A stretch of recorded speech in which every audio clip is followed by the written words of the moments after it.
Olá, meu amigo, minha amiga. Você sabe por que o Brasil e o mundo não estão numa situação muito pior? Porque podia estar muito pior. É por tua causa, por nossa causa. Porque a gente não se conforma com o tipo de informação que chega até a gente pelos grandes meios de comunicação. A gente fica muito chateado com as programações das TVs, das rádios, do tipo de entretenimento, a qualidade das músicas, das letras, os programas que transformam grande parcela da população em verdadeiros autômatos, verdadeiros alienados e imbecis. Isso não é por acaso, isso faz parte de uma grande estratégia das grandes corporações que tiram muito proveito das sociedades que não se rebelam, as sociedades que não reivindicam, as sociedades que não protestam, as sociedades que não vão às ruas e que não se organizam. Quanto mais as sociedades estiverem formatadas e conformatadas, eles reinarão absolutos, E você sai pesquisando informações, você não se conforma com isso e você chega até onde? Ao Portal do José e outros portais também, outros canais que são muito interessantes, canais de esquerda, canais de direita, você vai visitando todos esses portais e vai com a sua razão vendo o que lhe parece mais próximo da realidade e o que a gente pode fazer para melhorar o destino do nosso país, da nossa gente, das pessoas que estão à nossa volta. Bom, se você está chegando agora, se inscreva no Portal do José, porque essa é a nossa missão e nós estamos crescendo bastante. Você chegou agora, seja bem-vindo a essa grande confraria. E se você gostar, dê um joinha, compartilhe o vídeo e vamos embora, porque os assuntos hoje vão ser explosivos. Bom, vou começar aqui com a Bolívia. A gente está vendo pelos telejornais que o presidente Evo Morales renunciou. Os meios de comunicação estão tratando isso de uma maneira meio blasé. Ele renunciou como se fosse assim, eu não estou muito feliz aqui, eu vou renunciar. Será que foi isso que aconteceu? Bom, a gente pega aqui, por exemplo, a frase do presidente Messias, onde ele, na sua primeira avaliação sobre o que aconteceu lá, ele disse o seguinte: a palavra golpe é usada quando a esquerda perde. Então, quer dizer, na visão do presidente Messias, não houve golpe, é apenas um inconformismo de algumas pessoas sobre a renúncia de Evo Morales à presidência da Bolívia.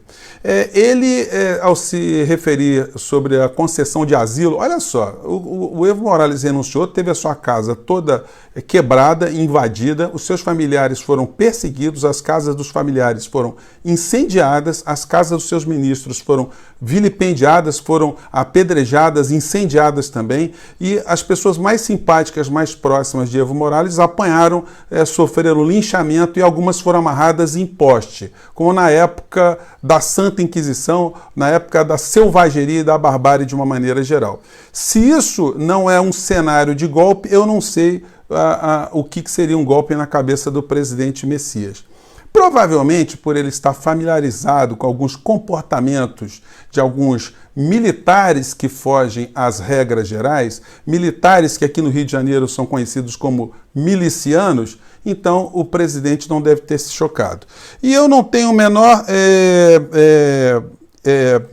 medo de errar nessa questão. Porque como é que a gente vai chamar um general boliviano que fez curso nos Estados Unidos e que frequentou os quartéis norte-americanos e que simplesmente, sem nenhuma base jurídica na Constituição boliviana, ameaçou o presidente eleito, o presidente Evo Morales? Aí eu não vou entrar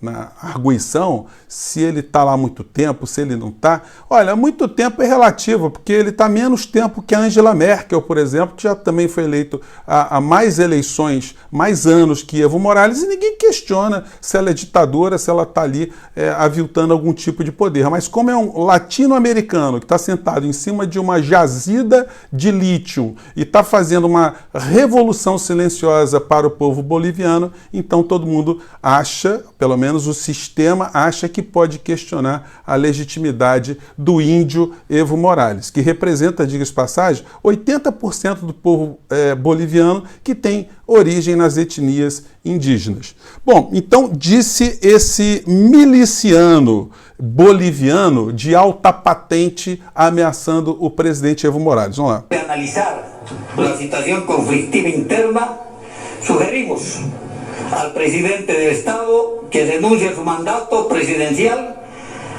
permitiendo la paz. Bom, eu vou colocar para vocês a descrição desse vídeo, mas é o seguinte, gente, simplesmente ele chegou.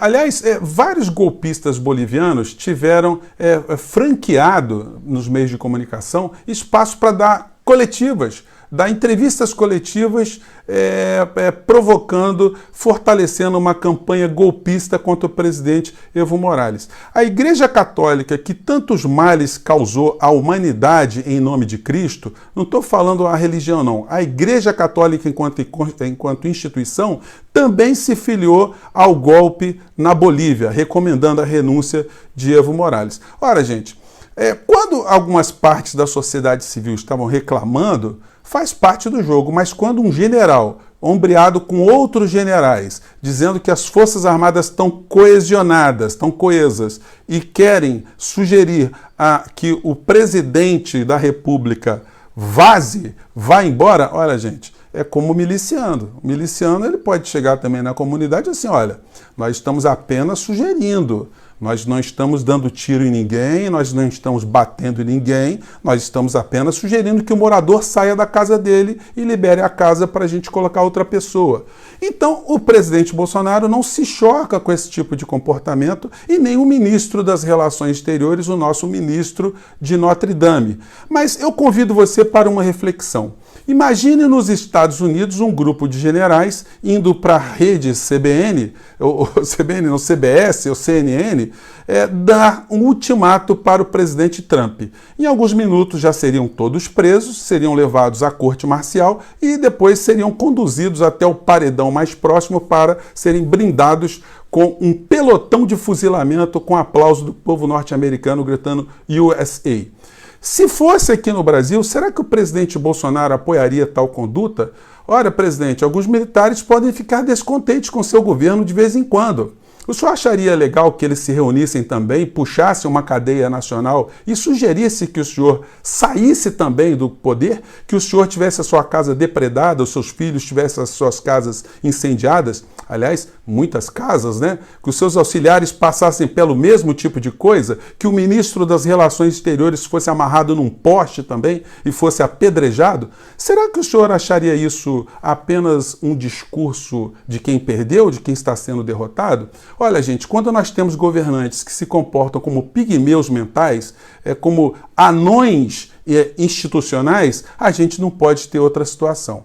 Porque quando uma pessoa, um governante, ele tem noção da estatura do cargo que ele está ocupando, da responsabilidade, ele se comporta como tal, porque ele tem que defender princípios. Defender princípios é aquilo que o presidente da República não consegue fazer, porque a nossa Constituição, aliás, ele está na mira do impeachment por conta de várias infrações que ele cometeu contra a Constituição brasileira nesse capítulo, tentando interferir na situação interna da Venezuela, da Argentina, do Paraguai e agora da Bolívia também, de uma forma mais direta, porque os jornais já estão revelando, por exemplo, esse tipo de situação, que o golpista boliviano se reuniu com o ministro Ernesto Araújo, o ministro de Notre Dame, e ele tentou mandar prender Evo Morales sem nenhum tipo de fundamentação jurídica, nem poder jurídico para esse tipo de coisa. Esse rapaz é um golpista,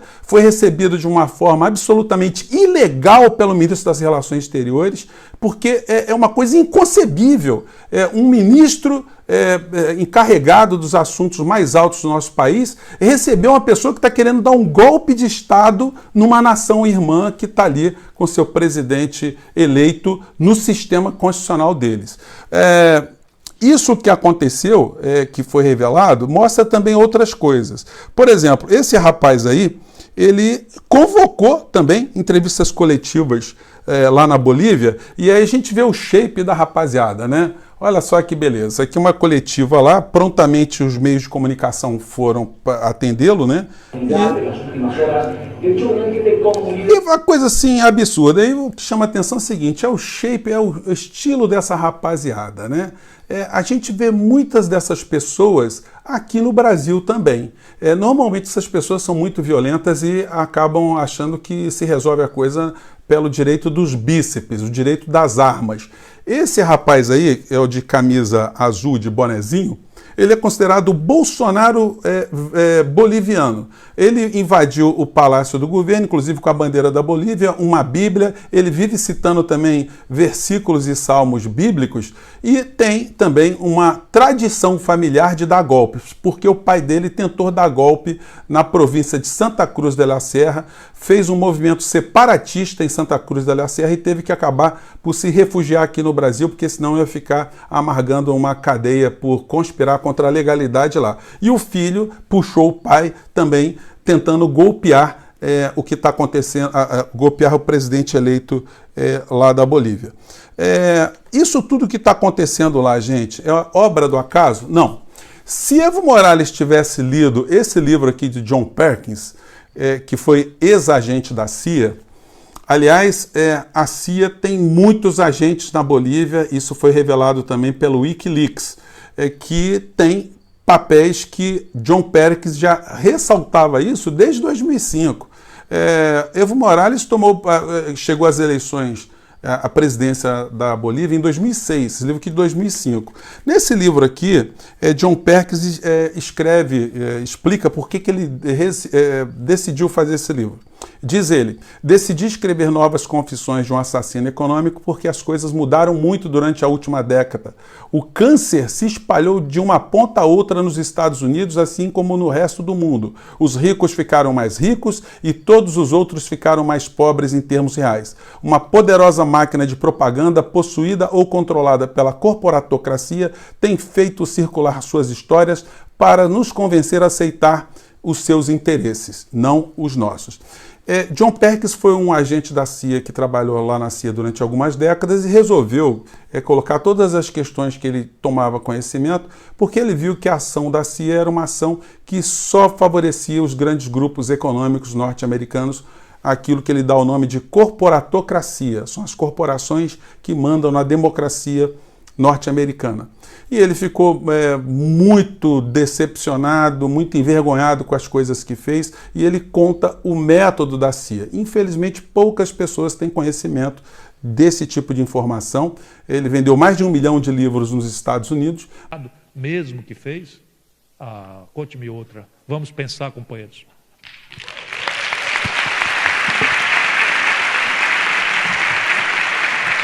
Uma das maneiras de destruir um país é abrir mão de suas riquezas.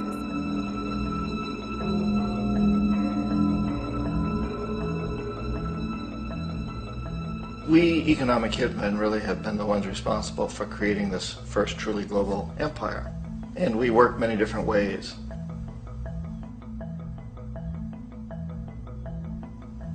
But perhaps the most common is that we will identify a country that has resources our corporations covet, like oil, and then arrange a huge loan to that country from the World Bank or one of its sister organizations. But the money never actually goes to the country. Instead, it goes to our big corporations to build infrastructure projects in that country, power plants, industrial parks, ports, things that benefit a few rich people in that country, in addition to our corporations, but really don't help the majority of the people at all. However, those people, the whole country is left holding a huge debt. It's such a big debt they can't repay it, and that's part of the plan, that they can't repay it. And so at some point, we economic hitmen go back to them and say, listen, you owe us a lot of money, can't pay your debt, so sell your oil real cheap to our oil companies. Allow us to build a military base in your country, or send troops in support of ours to someplace in the world like Iraq, or vote with us on the next UN vote.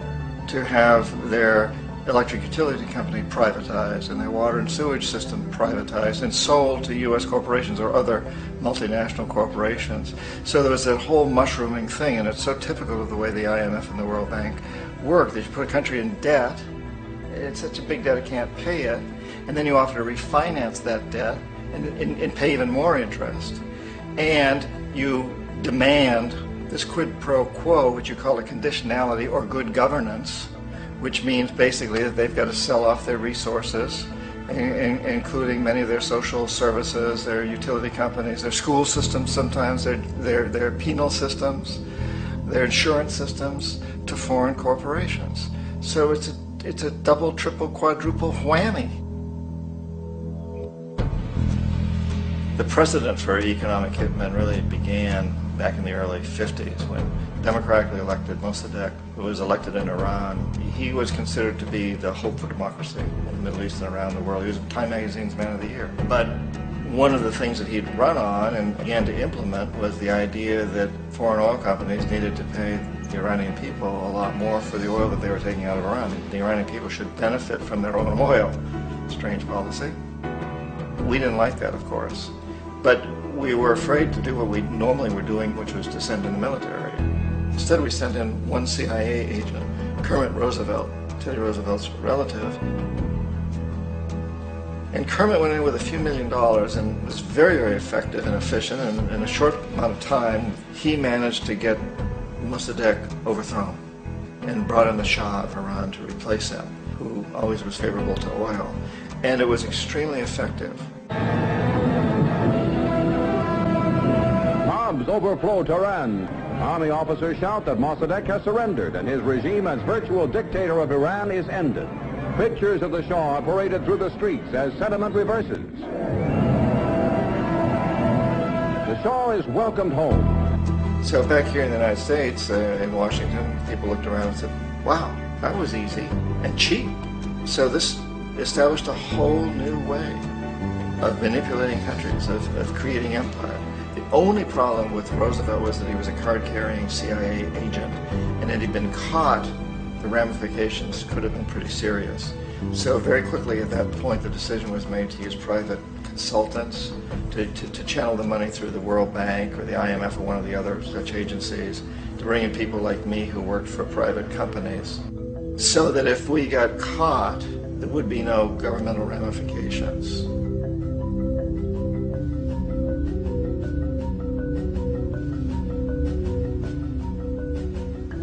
When Arbenz became president of Guatemala, the country was very much under the thumbs of United Fruit Company, the big international corporations. And Arbenz ran on this ticket that says, you know, we want to get the land back to the people. And once he took power, he was implementing policies that would do exactly that, give the land rights back to the people. United Fruit didn't like that very much. And so they hired a public relations firm, launched a huge campaign in the United States to convince the United States people, the citizens of the United States, and the press of the United States, and the Congress of the United States, that Arbenz was a Soviet puppet, and that if we allowed him to stay in power, the Soviets would have a foothold in this hemisphere. And that, at that point in time, was a huge fear on everybody's mind, the Red Terror, the Communist terror. And so, to make a long story short, out of this public relations campaign came a commitment on the part of the CIA and the military to take this man out. And in fact, we did. We sent in planes, we sent in soldiers, we sent in jackals, we sent everything in to take him out, and did take him out. And as soon as he was removed from office, the new guy that took over after him basically reinstated everything to the big international corporations, including United Fruit.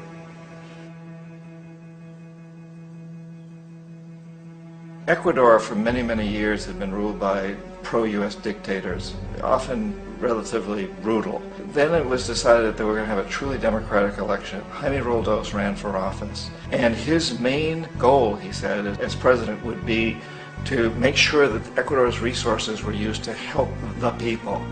And he won, overwhelming, by more votes than anybody had ever won anything in Ecuador. And he began to implement these policies to make sure that the profits from oil went to help the people. Well, we didn't like that in the United States. I was sent down as one of several economic hitmen to change Roldos, to corrupt him, to bring him around, to let him know, you know, okay, you know, you can get very rich, you and your family, if you play our game, but if you continue to try to keep these policies you've promised, you're going to go. He wouldn't listen. He was assassinated. As soon as the plane crashed, the whole area was cordoned off. The only people allowed in were U.S. military from a nearby base and some of the Ecuadorian military. When an investigation was launched, two of the key witnesses died in car accidents before they had a chance to testify. A lot of very, very strange things that went on around the assassination of Jaime Roldos.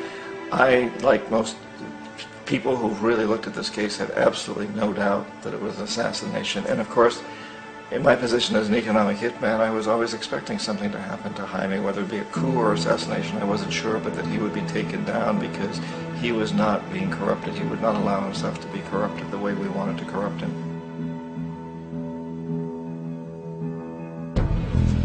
Omar Torrijos, president of Panama, was, one of my favorite people. I really, really liked him. He was very charismatic. He was a guy who really wanted to help his country. And when I tried to bribe him or corrupt him, he said, look, John, he called me Juanito. He said, look, Juanito, I don't need the money. What I really need is for my country to be treated fairly. I need for the United States to repay the debts that you owe my people for all the destruction you've done here. I need to be in a position where I can help other Latin American countries win their independence and be free of this terrible presence from the north that you people are exploiting us so badly. I need to have the Panama Canal back in the hands of the Panamanian people. That's what I want. And so, leave me alone. Don't try to bribe me. It was 1981, and in May, Jaime Roldos was assassinated. And Omar was very aware of this. Torrijos got his family together and he said, I'm probably next, but it's okay because I've done what I came here to do. I've renegotiated the canal. The canal will now be in our hands. He just finished negotiating the treaty with Jimmy Carter. In June of that same year, just a couple of months later, he also went down in an airplane crash, which there's no question was executed by CIA-sponsored jackals. Tremendous amount of evidence that one of Torrijos' security guards handed him at the last moment as he was getting on the plane a tape recorder, a small tape recorder that contained a bomb.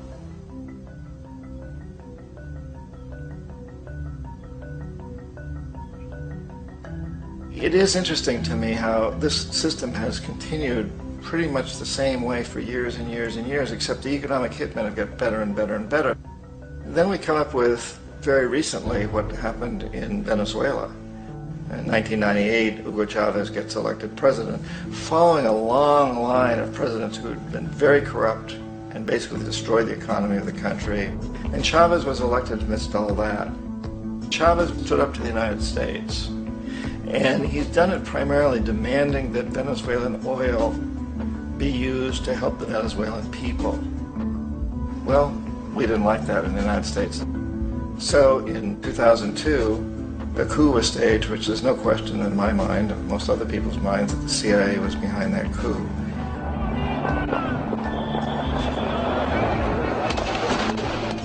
The way that coup was fomented was very reflective of what Kermit Roosevelt had done in Iran, of paying people to go out into the streets to riot, to protest, to say this Chavez is very unpopular.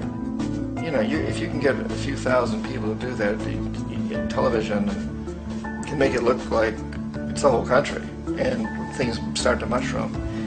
Except in the case of Chavez, he was smart enough, and the people were so strongly behind him that they overcame it, which was a phenomenal moment in the history of Latin America.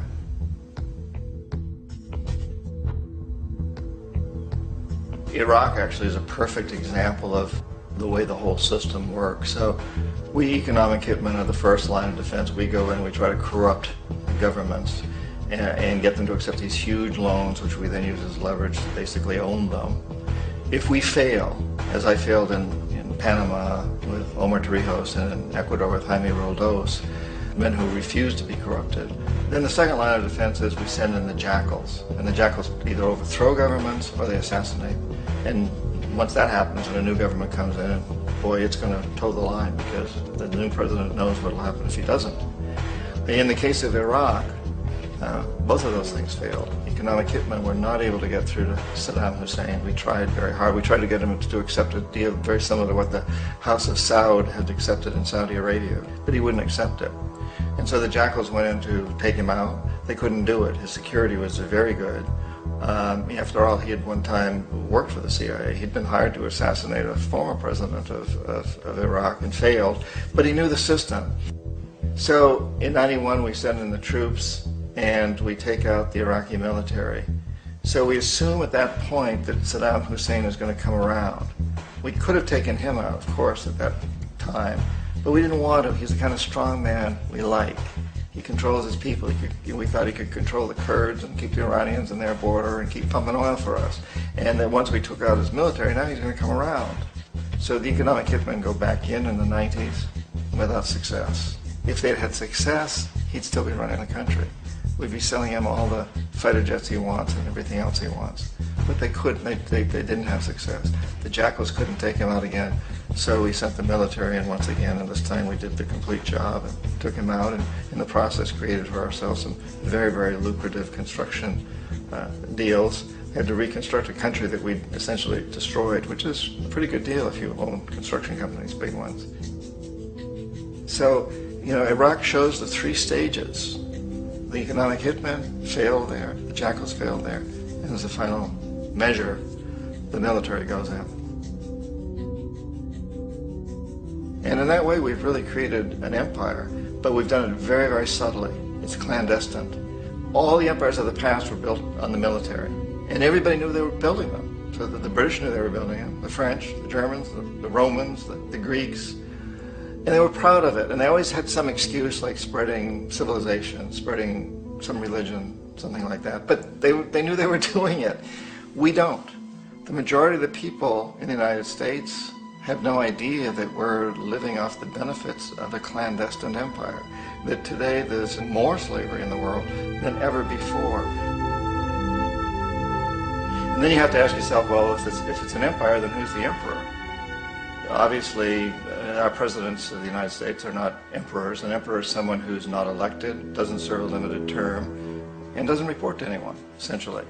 So you can't classify our presidents that way.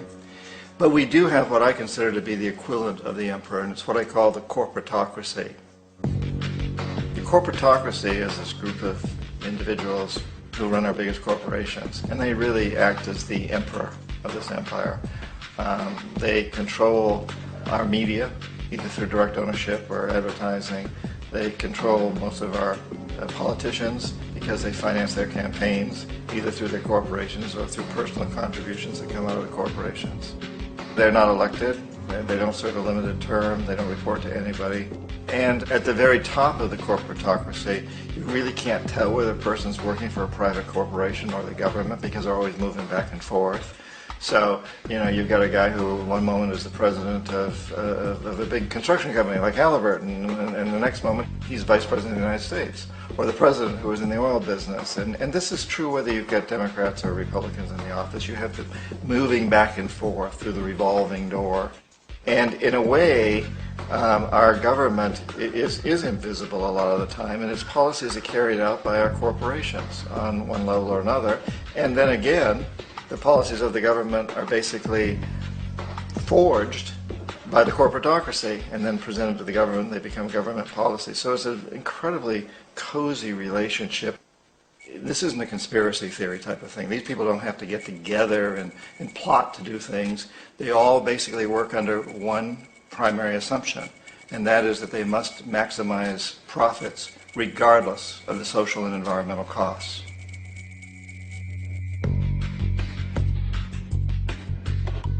This process of manipulation by the corporatocracy through the use of debt, bribery, and political overthrow is called globalization.